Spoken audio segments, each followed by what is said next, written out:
Class 5 का English grammar book का दूसरा चैप्टर सब्जेक्ट एंड प्रेडिकेट पढ़ाने जा रहा हूँ। आप लोग ध्यान से सुनेंगे। At first we will know about the subject and predicate. What is subject and what is predicate?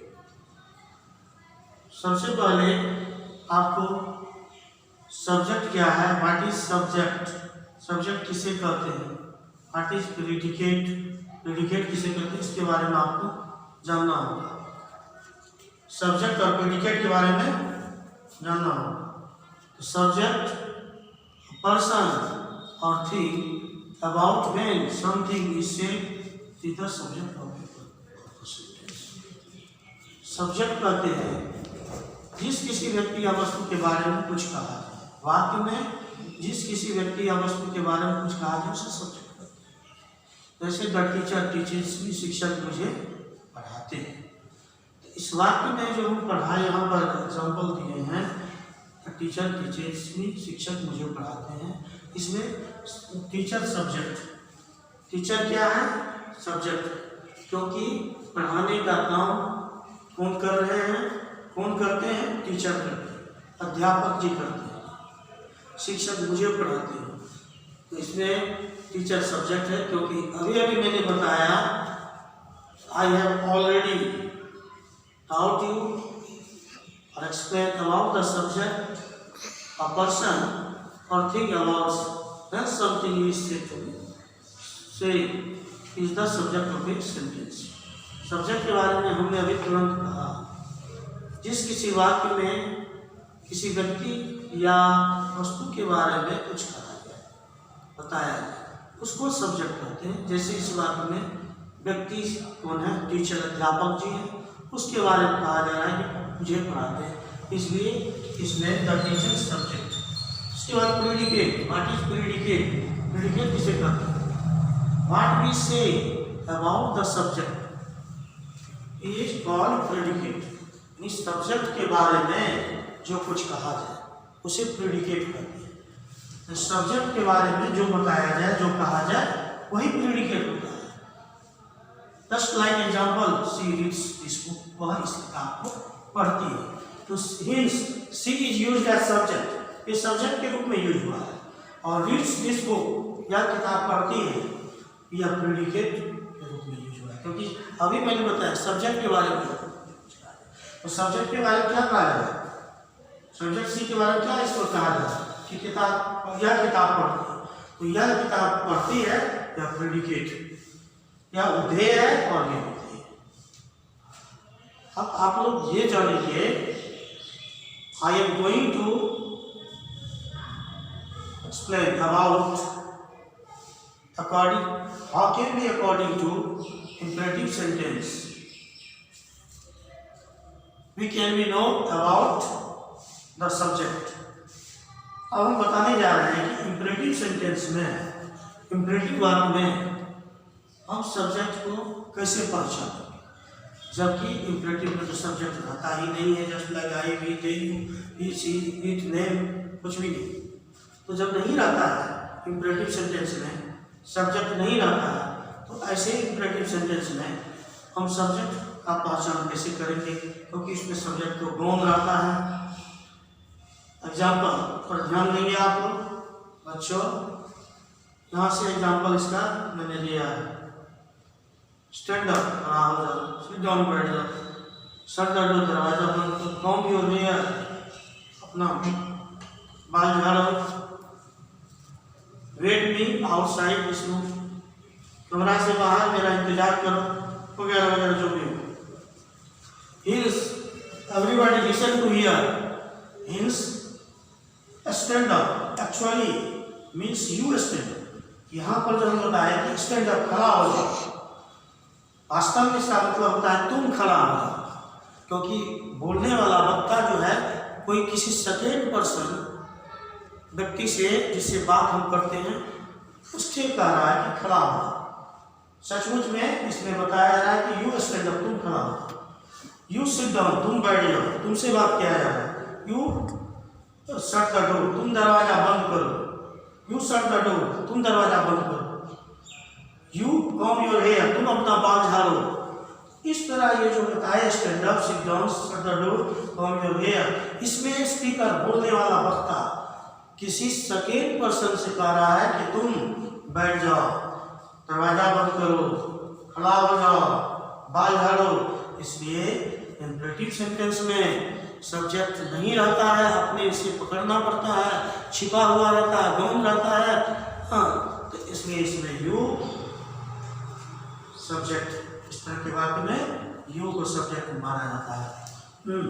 So in all sentences in which the subject is understood, you is implied subject. इसलिए ऐसे सभी वाक्य में, हर तरह के वाक्य में इस वाक्य में यू को सब्जेक्ट माना जाता है। ऐसे वाक्य जिसमें यू को सब्जेक्ट माना जाता है तो ऐसे इंपरेटिव सेंटेंस वाले वाक्य जिसमें यू को हम सब्जेक्ट मानते हैं, उसमें सब्जेक्ट जो है छिपा हुआ रहता है और यू सब्जेक्ट के रूप में प्रयुक्त होता है, यूज किया जाता है।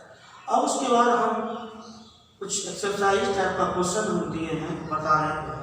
Separate the subject and predicate, subject और प्रेडिकेट को अलग करें। बच्चों, आप लोग सब्जेक्ट और प्रेडिकेट को कैसे अलग करेंगे?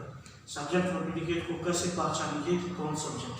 जबकि अभी मैंने आपको ऑलरेडी बता दिया है, ऑलरेडी एक्सप्लेन और doubt about the subject and predicate. Then how can you tell me, और how can you tell about the subject and predicate and selected subject and predicate in the following sentences? तो separate subject and predicate, इसमें जब आप लोग जान गए subject predicate क्या होता है, तो सब्जेक्ट और प्रेडिकेट को कैसे अलग करेंगे? I have a pet cat, मुझे पालतू बिल्ली, या मैं पालतू बिल्ली को रखता हूँ। इस वाक्य में आई सब्जेक्ट, आई कोई पर्सन, व्यक्ति है, just like first person, I singular subject, first person singular subject. Have a predicate, have a pet cat, have a pet cat, इसमें प्रेडिकेट या सब्जेक्ट है या प्रेडिकेट, या उधे है और ये विधेय है। Next, my pen is black in colour, मेरा कलम काला रंग का है। मेरा कलम काला रंग का, इस वाक्य में माय पेन सब्जेक्ट, क्योंकि किसी व्यक्ति या वस्तु के बारे में कुछ कहा जाए वही सब्जेक्ट होता है। इसमें वस्तु कौन सी? पेन। इसके बारे में क्या कहा जा रहा है बच्चों? कि काला, मेरा कलम, माय पेन में, my pen is black in colour, मेरा कलम काला रंग का है। मेरा कलम काला है कि मेरा पेन के बारे में, मेरा कलम के बारे में भी कहा जा रहा है कि काला रंग का है। उसके बाद तो इसलिए इस वाक्य में माय पेन सब्जेक्ट है और is black in colour predicate. इसके बाद second question, after that from meaningful sentences by supplying suitable subject. इसमें जो मीनिंगफुल सेंटेंस है, इसमें ब्लैंक्स में उपयुक्त सब्जेक्ट का प्रयोग करके मीनिंगफुल सेंटेंस बना रहे हैं। ब्लैंक्स में, खाली जगह में उपयुक्त सब्जेक्ट का प्रयोग करते हुए अर्थपूर्ण वाक्य बनाना। क्या करना है बच्चों? तो इसमें इस तरह का भी क्वेश्चन रहेगा, आपको एग्जाम में आएगा। ब्लैंक्स दिया हुआ रहेगा, इधर रहेगा प्रेडिकेट, इधर से सब्जेक्ट जो है अपने मन से स्टूडेंट सब्जेक्ट से खाली जगह को भरकर मीनिंगफुल सेंटेंस बनाना है। Flowers bloom in the garden, फूल फुलवारी में खिलता है या फूल बाग में खिलता है। ब्लूम इन द गार्डन, बाग में खिलता है, तो क्या चीज खिलता है बाग में? फूल खिलता है, दिमाग लगाना, इसलिए इसमें फ्लावर्स बनेंगे। द स्टार्स, तारे, twinkle at night in the sky, तारे रात में आकाश में टिमटिमाते हैं। तो रात में आकाश में क्या टिमटिमाते हैं? तो तारे टिमटिमाते हैं। इसलिए जब हम यहाँ पर ब्लैंक्स में द स्टार्स लिख देंगे तो सही हो जाएगा, ये हो जाएगा सब्जेक्ट। इस सप्लाई सब्जेक्ट के लिए हम इसमें दूसरा वाक्य द स्टार्स का प्रयोग करेंगे और इसमें फर्स्ट वाक्य में फ्लावर्स का प्रयोग करेंगे, तब flowers bloom in the sky और the stars twinkle at night in the sky. हाँ, बाग में फूल खिलते हैं या फिर तारे रात में आकाश में टिमटिमाते हैं। Because his flower is used as plural form, so main verb is used as first form. Big bloom is not used as or as, just like as fifth form of main verb is not used here. Flowers plural subject है, इसलिए यहाँ पर bloom main verb के रूप में V1 का प्रयोग होगा।